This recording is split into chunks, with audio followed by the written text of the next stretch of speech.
You ask Tiger to solve. This deals with linear equations with one unknown. The final result is x equals -3/2. Let's solve it step by step.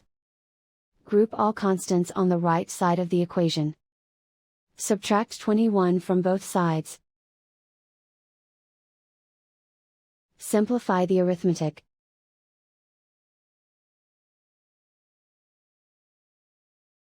Isolate the x. Divide both sides by 14. Simplify the fraction. Find the greatest common factor of the numerator and denominator. Factor out and cancel the greatest common factor. And so the final result is x equals -3/2.